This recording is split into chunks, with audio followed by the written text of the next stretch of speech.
my angels. I want to chat about letting go, specifically letting people go, right? Removing certain people from our energy. It's something that I talk about a lot with those of you that come to me in sessions and are on a journey of healing. I've been through this myself on my own journey of healing. And it's about this balance, right? Because there's a point that we realize as we heal, as we grow, as we expand, as we evolve, as we remove our shadows, as we stand more in our authentic self, in our light, right? In the frequency of our soul, we realize that certain people in our life, they were karmic connections, right?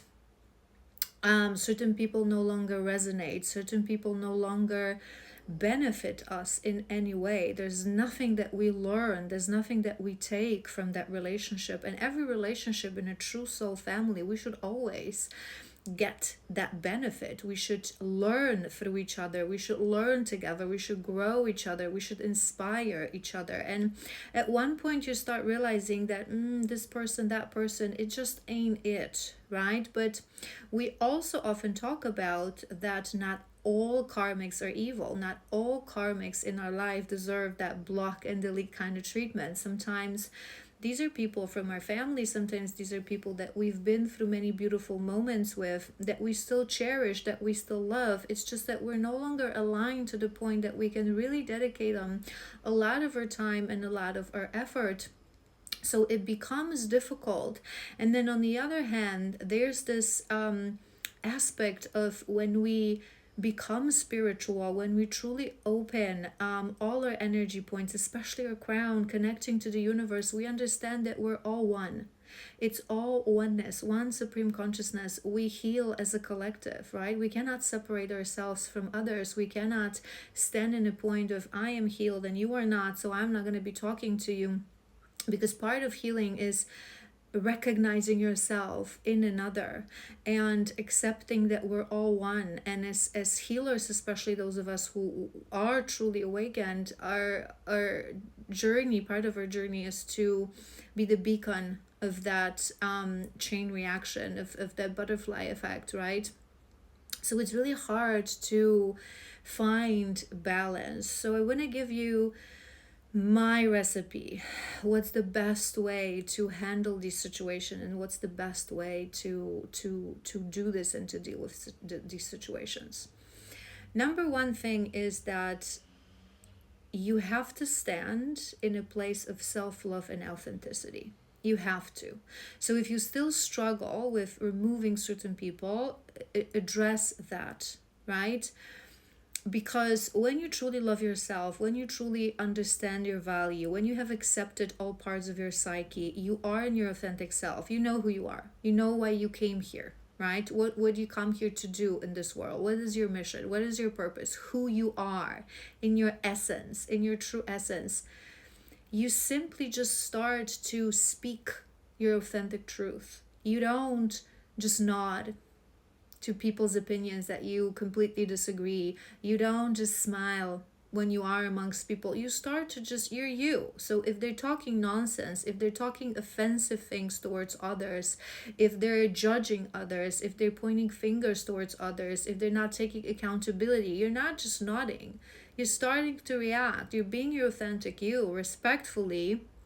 You're sharing your opinions, you're sharing your experience, you're being vulnerable as well. So you're sharing, I've been through this, I used to think that way, but now I've changed, this is why, and perhaps you should consider. And when you stand in that self-worth, when you stand in your authenticity, when you no longer have rejection fear, so you really don't fear losing anyone and dropping anyone, because you understand that rejection is really realignment, it will happen naturally, because these people will as well understand that you don't resonate with them. Because when you heal, when you you start to stand in your place of light, you emanate that energy, the energy of truth, the energy of authenticity. So usually all the people around us, they get divided into two: those that will follow because they will be inspired by their frequency, And those that we will, as we say, irritate their demons, and they will not want to spend time with you either way, because you will irritate these demons. You will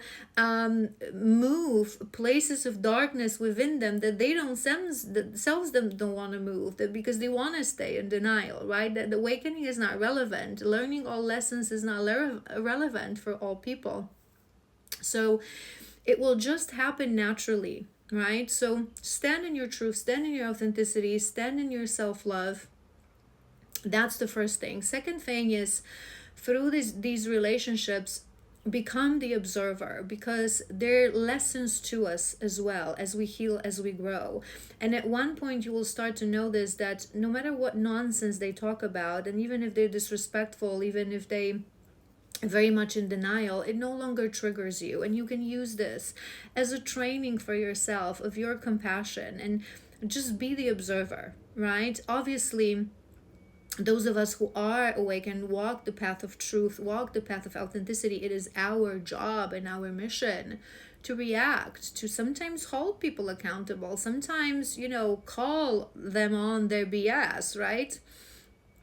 But for most part, just train yourself to be the observer from a place of, I am you and you are me. And I always say this to you guys, this archetype of grandmother is very, very useful and very helpful in these moments, looking at literally everyone, no matter how they upset you, how they trigger you, through the lens of a mother. What if they were my child?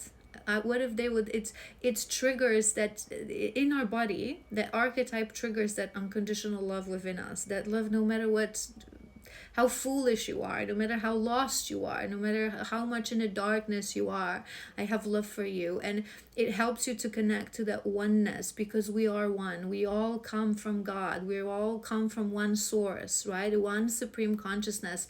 We're all universe. The separation is only an illusion. Going down on the levels of consciousness, the lower we go to the physical reality, the more we separate that consciousness, that one supreme consciousness that we all are.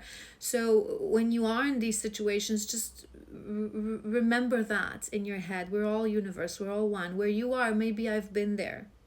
Right? Maybe it was 500, lifetimes ago, but I've been there. If I am where I am, it's because I was where you were. So how can I help you to do this better, right?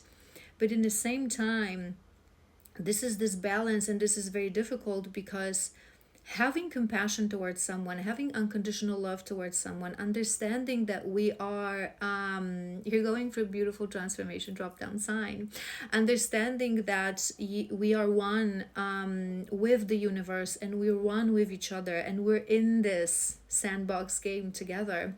It really doesn't mean that you can sacrifice your love for yourself, that you can sacrifice your authenticity, that you can sacrifice your boundaries. This is why boundaries are so important, because boundaries are the shield of our authenticity and of our essence, of our being, right? So this is when you simply stand in your authentic truth and you say it out loud. There are people that chose to grow with me, and through that they've proven to them, to me, to us, that we are part of soul family. We're closer on this path of evolution. We are those soul friends, right? That soul family. And I choose to spend my days with them because they inspire me, they teach me, I teach them, I inspire them. We grow together, we evolve together, right? And in the same time, other people, we all have those gifts that we should discover and give away freely. So we should always consider, that some people may still be allowed in our life, because maybe it was part of our plan, part of our mission to have them in that life, to help them to evolve, to trigger something within them that will trigger that change, right? But you are allowed to limit that time. You are allowed to say, okay, I have certain family members, certain friends, and I'm not going to be available for them more than once a month, because it drains me. It drains my energy, right? With love and compassion, without any kind of judgment, but you simply just do not resonate with my energy. And then we reach a point that certain people, you know, that there is absolutely nothing. Those are the harshest karmics, right?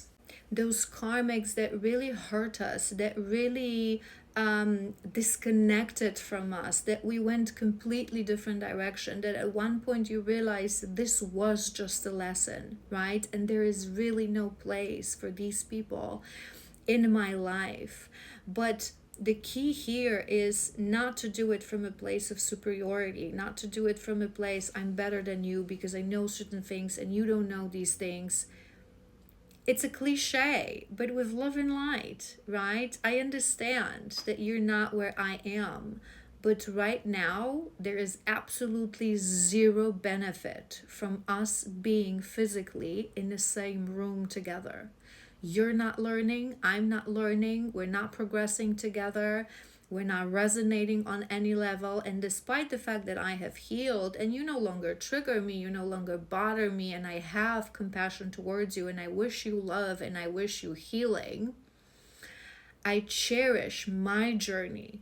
I appreciate my journey, right? I have gratitude towards the gifts that I was given, and I'm not going to be wasting the biggest gift that I received from the universe, from God: my time, my energy, my gifts, my essence, right? To spend that on you, right? As if it was currency, because time, your energy, it is all currency. This is part of your abundance, right? So sometimes we have to really put those boundaries really firmly and really strongly. And as much as I'm a firm believer that people can change and that people can evolve, it's a process, and sometimes we're not meant to hold everyone's hand through this process. Some people have to do this on their own, and then we should always remain open if they wish to return to our life, but with boundaries, with lessons learned, with really allowing them the space to prove that they have changed if they have hurt us in the past. But remember that last thing that I want to say to you: for as long as you're really not releasing someone with love and with light, and again, cliche, but it's so true, with forgiveness, it's because you're not releasing karma truly. And if you're not releasing karma truly, they will return. If it's not in this lifetime, it will be in another. So remember that until we truly release and forgive, there's still karma to process. And once we release and forgive, we are absolutely allowed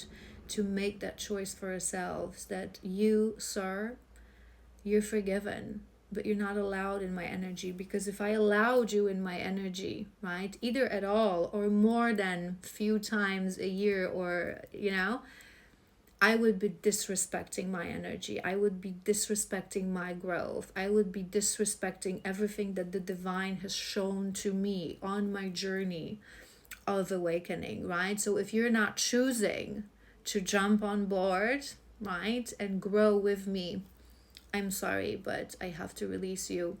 I hope this was helpful.